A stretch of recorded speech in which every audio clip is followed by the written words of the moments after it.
Hello friends, welcome back to Tairas kitchen. আজকে আমি বানাবো নরম তুলতুলে রসালো ছানার জিলিপি। এই ছানার জিলিপিটা খেতে কিন্তু বেশ ভালো লাগে। চলুন তাহলে আর দেরি না করে ঝটপট এই ছানার জিলিপির রেসিপিটা একবার দেখে নিই। জিলিপিটা বানানোর জন্য এখানে আমি 1 লিটার দুধের ছানা কাটিয়ে নিয়েছি, আর ওজনে আছে 150 গ্রাম। এটা বাজার থেকে কিনেও ছানাটা করা যেতে পারে। এবার ছানাটা হাত দিয়ে এইভাবে ভেঙে দিচ্ছি। এবার ছানার মধ্যে দিয়ে দিচ্ছি 2 চা চামচ সুজি। এবার দিয়ে দিচ্ছি 4 চা চামচ হচ্ছে ময়দা।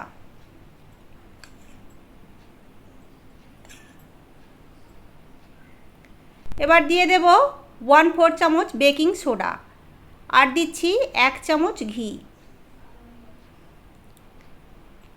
এবার হাত দিয়ে ভালোভাবে মেখে নিতে হবে।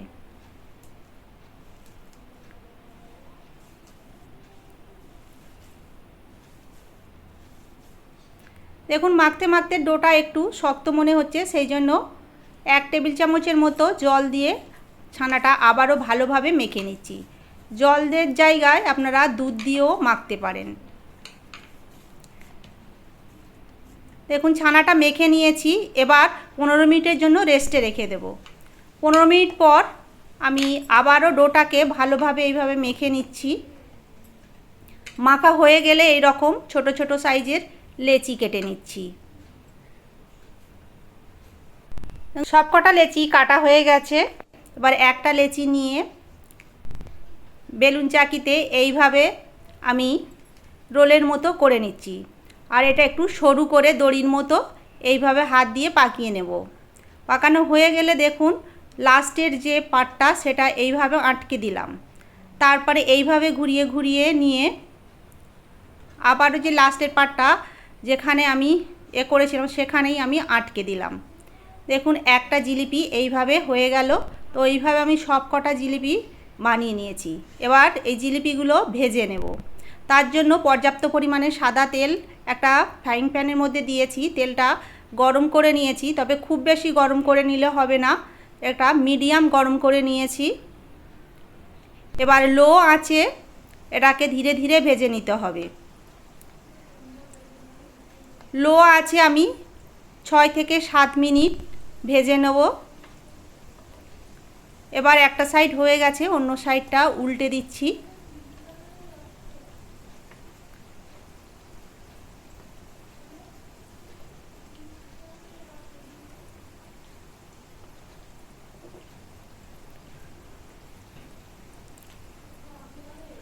তো সব কটা এইভাবে উল্টে নিয়েছি, আর এইভাবে উল্টে পাল্টে এইভাবে একটু লালচে করে ভেজে নিতে হবে। মোট 10 মিনিট আমার সময় লেগেছে।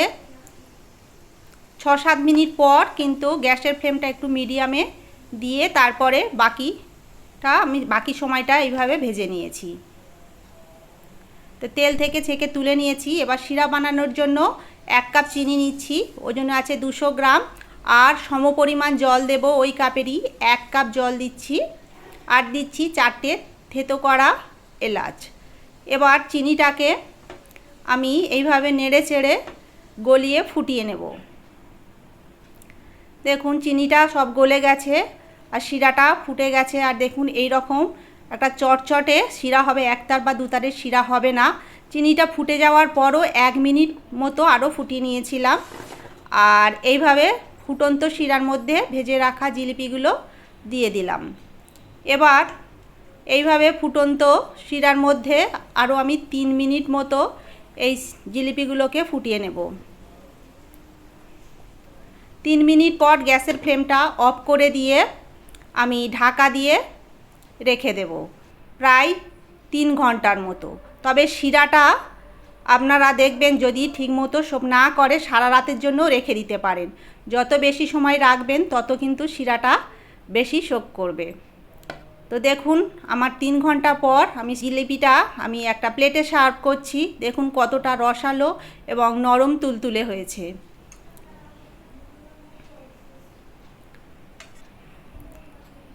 দেখুন কতটা সফট হয়েছে, দেখেই কিন্তু বোঝা যাচ্ছে।